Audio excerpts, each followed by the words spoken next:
Well, hello, and welcome again to the 2012fad.com. I will be your host for this evening, and my name is Charlie Bluehawk. Last night we talked about recovery, arrest a banker. And it's really simple.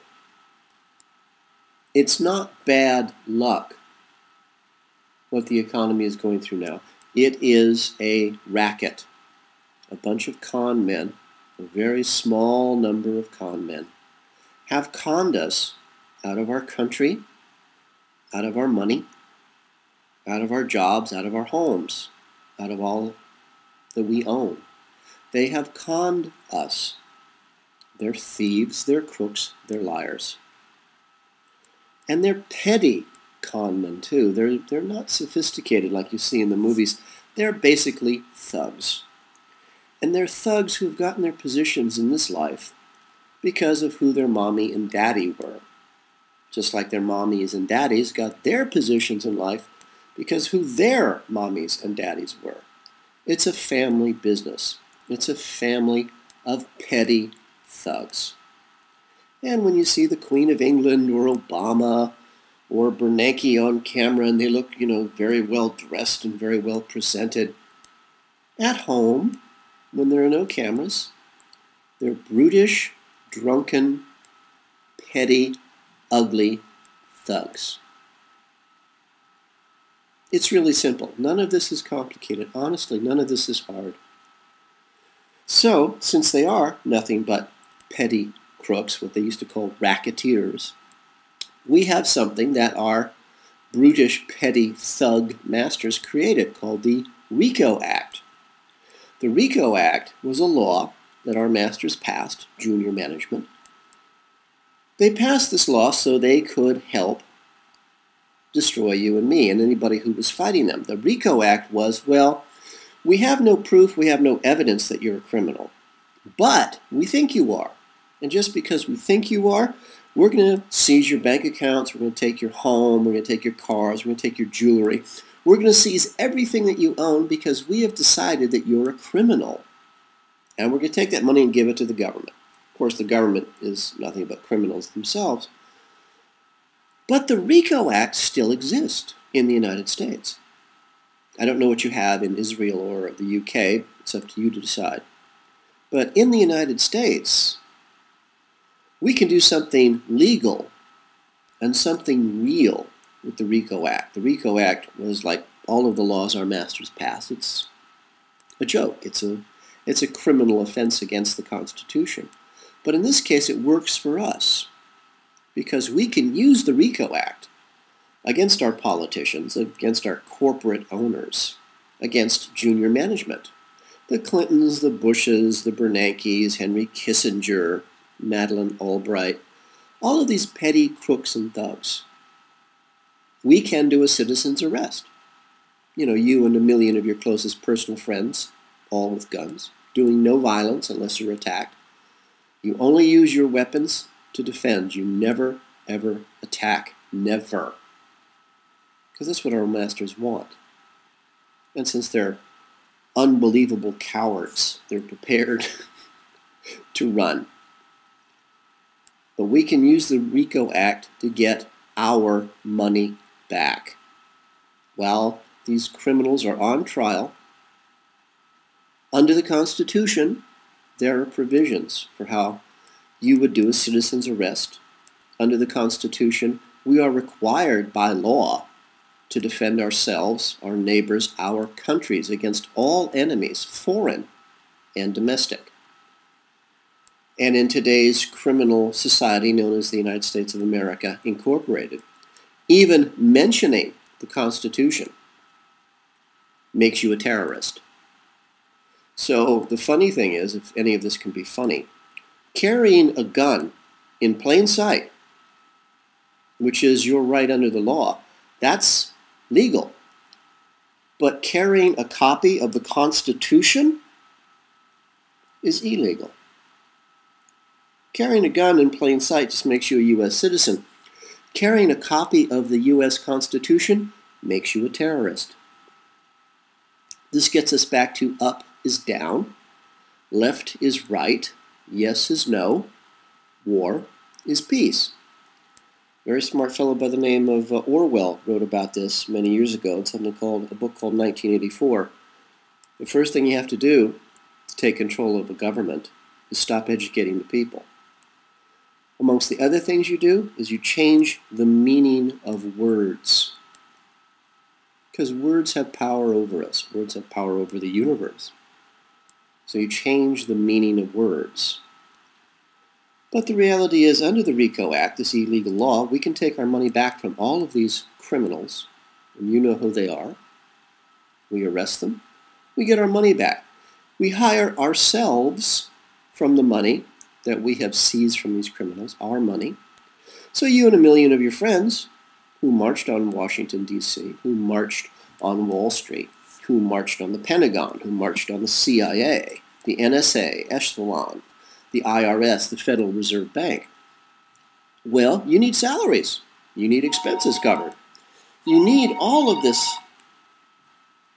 money back. And the moment you're making a salary, hey, you can buy groceries, you can pay your rent, you can buy gas. And the money is back in circulation.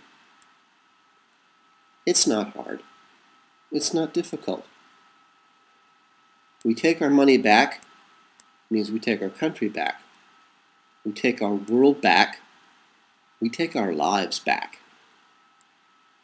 And we give ourselves a future. And, whether it's a dead brown dwarf star or an ice age or a biblical flood, at least we'll then face it, standing on our own 2 feet, as men and as women, and not groveling on our knees to creatures, to thugs, to bullies, to liars, to parasites. And that's all our masters are. That's all our great leaders are in the Western world, parasites. We don't need them. But they desperately need us. Like a disease needs something to feed on. It's your decision. It's up to you. You have to decide. And so tonight I thought we would chat about the Mayan 2012 reboot.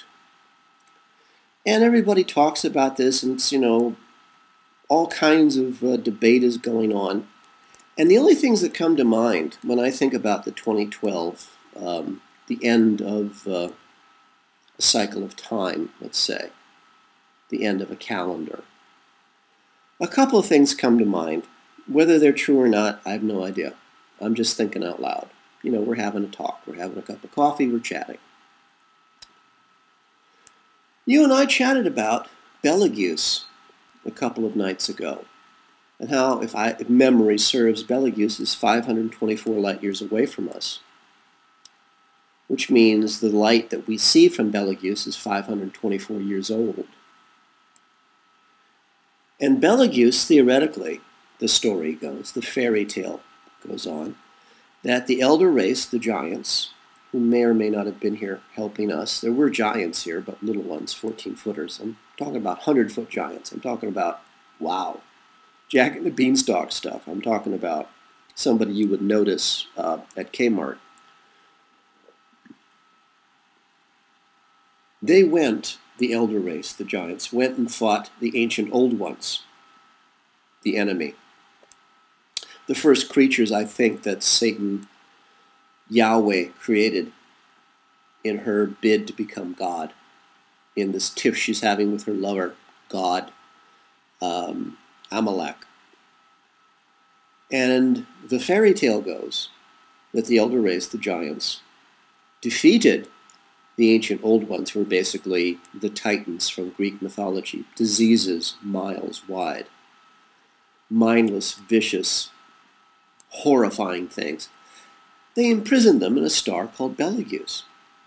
They couldn't get rid of them because their God created, Satan created them herself. So they couldn't destroy them, but they could imprison them. And I bring that up because if Betelgeuse, and again another debate you saw on the internet and then was violently put down by the mass Western media, Betelgeuse exploded. No, it didn't. Yes, it did. No, it didn't. Who cares? It's something an astronomer should argue about. What do we care? We would care if those fairy tales were true. And if indeed Betelgeuse exploded 524 years ago, and if indeed the ancient old ones got out, it means that the civilized races of our galaxy and that part of it have been at war now for 524 years. And it's right about now the war would be reaching us. You know, and it absolutely, totally brings me no joy, no interest, no excitement to even say these things out loud. I truly wish all of this would just go away. Maybe I'm in a coma and I'm going to wake up tomorrow and this was just a really bad dream, and I would frankly just be delighted. Maybe I've been drunk for 50 years. I don't know. I just wish this would all stop. But honestly, I see no sign of it stopping. It just continues to escalate. But what I do see is junior management, our masters, have their backs up against the wall right now because they are in a horrifying panic to subdue you and me, enslave us, kill as many of us as they can, crush us. They're in the midst of doing things or trying to do things to us that you and I have never even spoken about. But they are ramping up their efforts to kill as many of us as they can. And again, this always puzzled me because they know, even morons as they are, they even know now that a dead brown dwarf star is on its way. I mean, goodness gracious, CNN, their mouthpiece, along with Fox News, actually reported a dead brown dwarf star outside of the orbit of Pluto. This was on television, for God's sake. And this is the mouthpiece organizations of our masters. So even these morons, these slack-jawed, mouth-breathing idiots we call politicians and corporate management, are great leaders. Even they know something's going on. And they're terrified out of their minds. So if they know the dead brown dwarf star is coming, why are they in a panic to kill you and me? To torture us to death? Because they have to hurt us before they kill us. Because there's no fun simply to kill someone. You have to make them suffer first. I've seen this firsthand, unfortunately. Because whatever's coming, they know that all of a sudden you and I will go from being cattle to being self-aware, free-thinking human beings. 7 billion of us against a very small handful of them. 3 guesses what we'll do to them once we wake up. I advocate following the Constitution. Don't return hate for hate. I've seen what happens when you do that. It's not religion, it's physics. Don't become them. Do what's necessary, do what the law says. The Constitution, nothing else. You know, now you could actually also talk to a scientist. But after 5 years at NASA, I can tell you that my friends there who became family, I mean after 5 years, again, the number 98% comes to mind. 90% of my friends who were scientists, astronomers at NASA, had the most closed minds I'd ever encountered in people. And scientists have a closed mind for a very, very, very good reason. There's only one place a scientist can work and make a living: the government. Either directly for the government or through grants to universities or corporations, especially astronomers. There's not a lot of call for astronomers over at the Target or at the McDonald's. So scientists have to follow the party line. And I saw a lot of drinking at NASA. Until I got to New Zealand, I didn't think that people could drink that much and survive. But scientists have the most closed minds I've ever met. But since I was family after a few years, I could ask questions. I knew who to ask. And they would tell me the truth.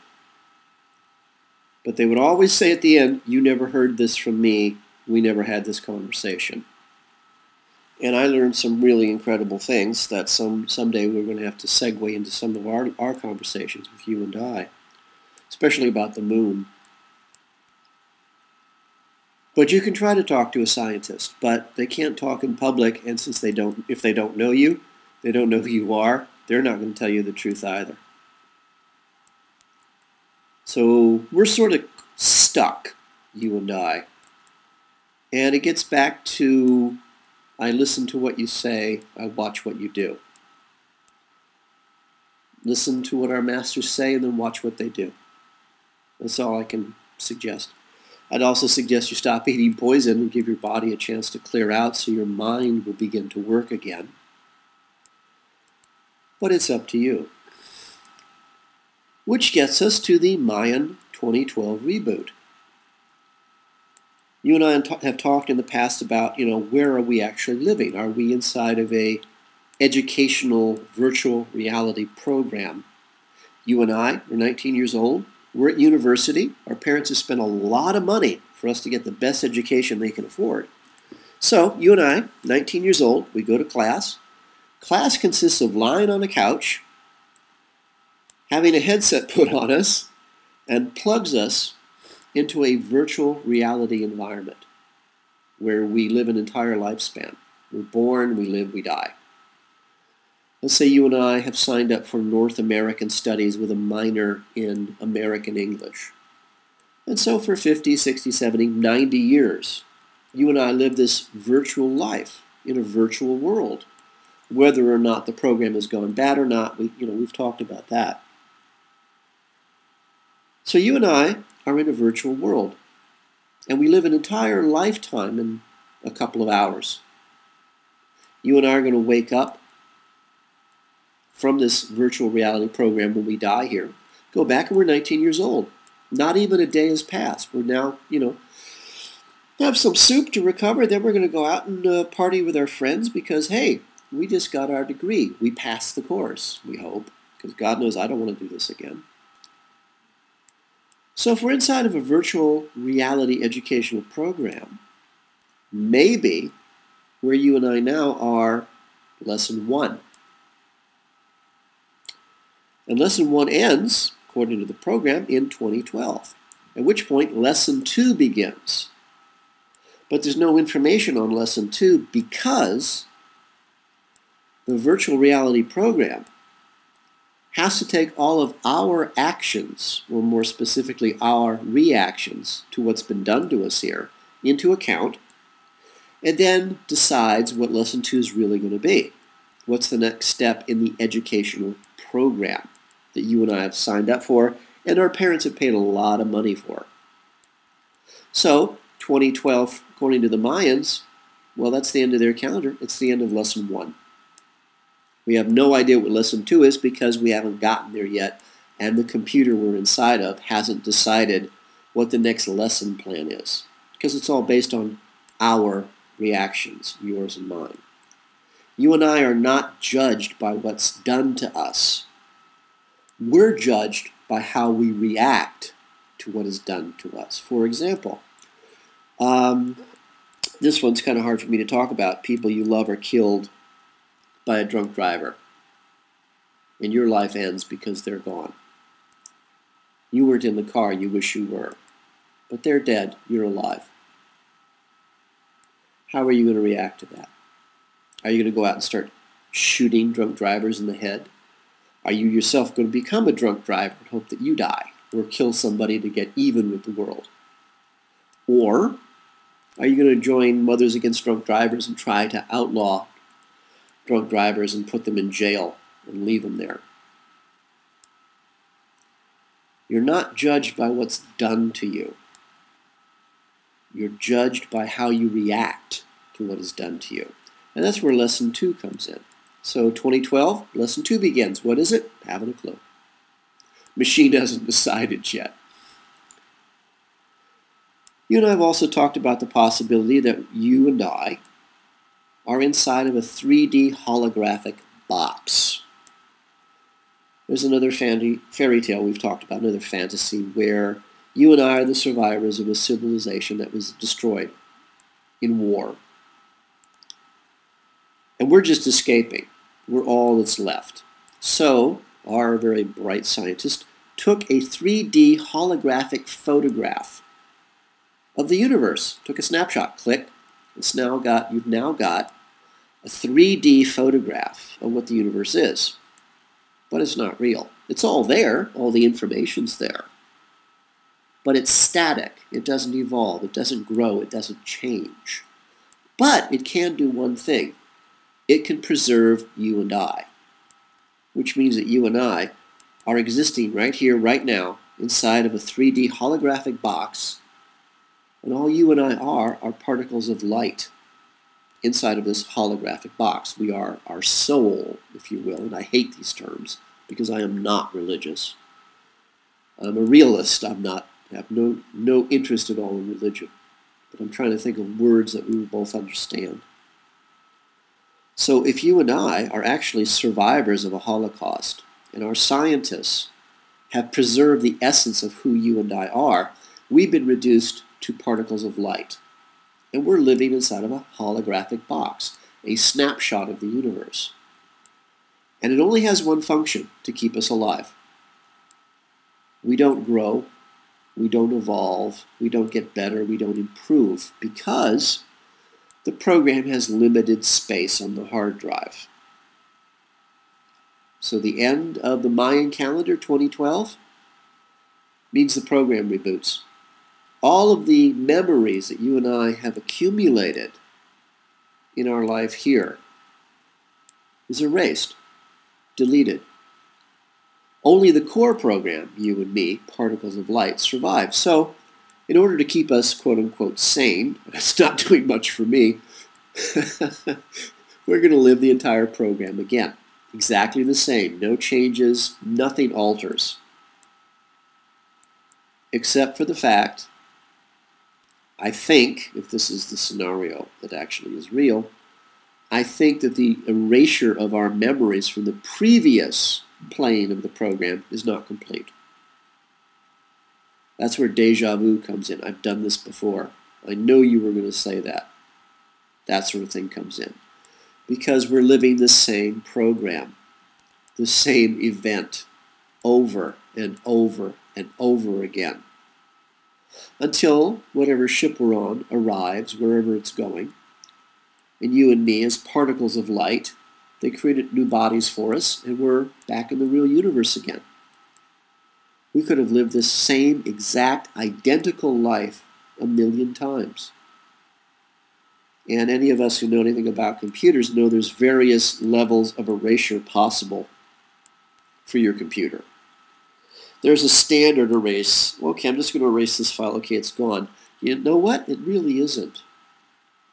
Because your computer, your PC, has the ability to save information even though you think it's erased.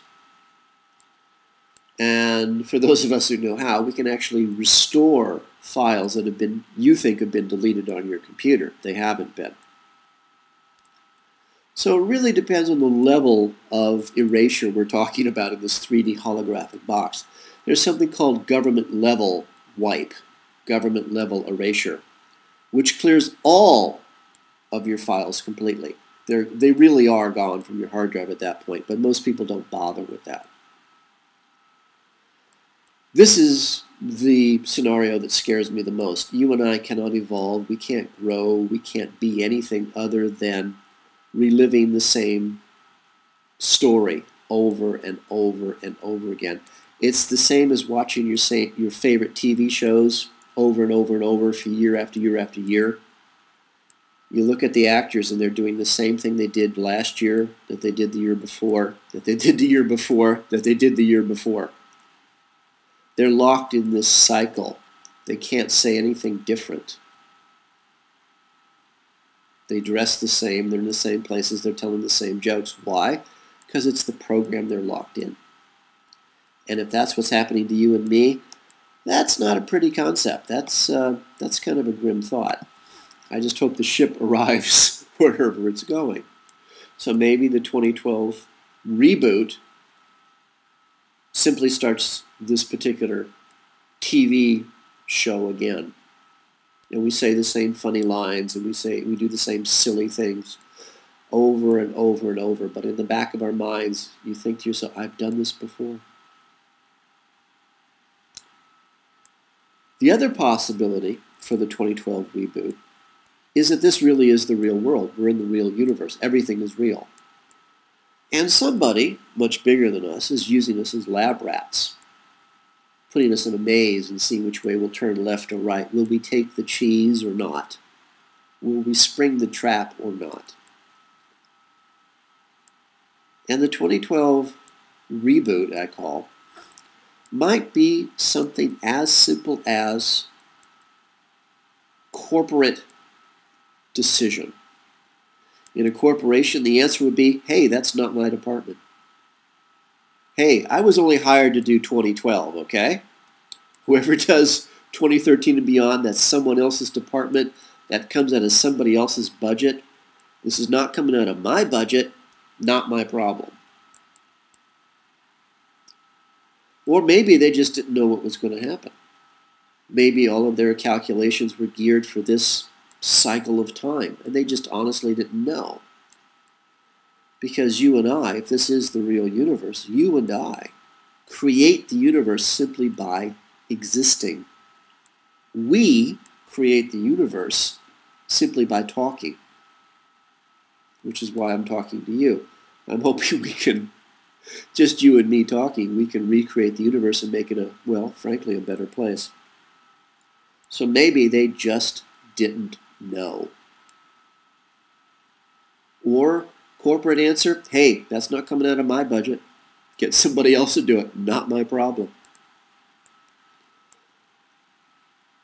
But it would be nice if this cycle of time, the 2012 reboot, whatever the next cycle of time is, wouldn't it be nice if you and I can make the decision of what it's going to be, what the next cycle of time will be, because it could be anything. But again, everything comes down to you and me. What are you going to decide to do? What are you going to do for yourself, your family, your city, your state, your country, your world? Your brothers and sisters. What are you going to do?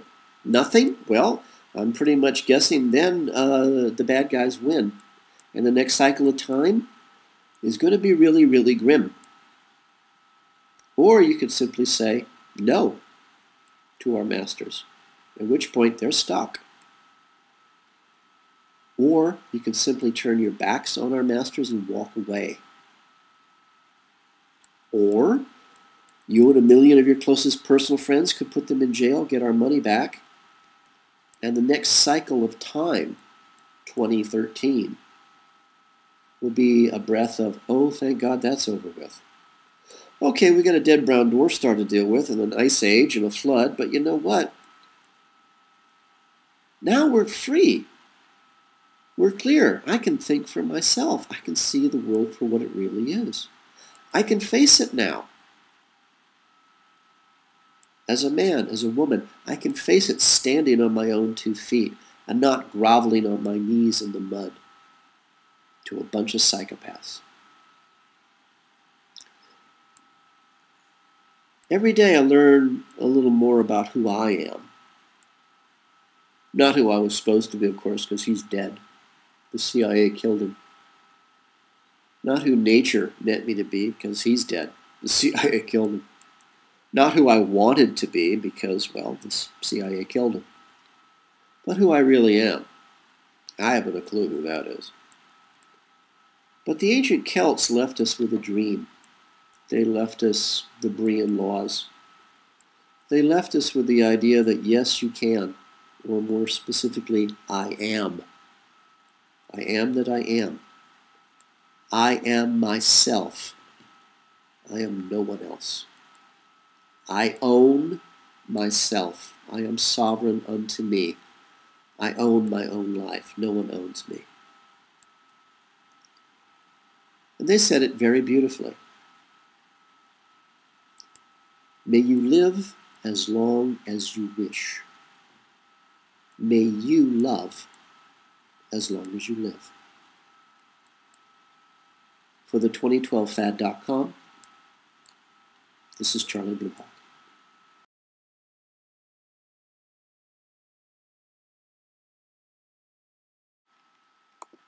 The 2012 Fad is brought to you by Coffee and Blood, Love Letters Between the Dead, a series of 5 erotica horror novels about a fallen angel finding his way back to regain his own soul, and how the CIA war against the human race, their black magic, captures and traps him in the body of a mind-controlled slave designed to hunt down and to kill their god, their Satan.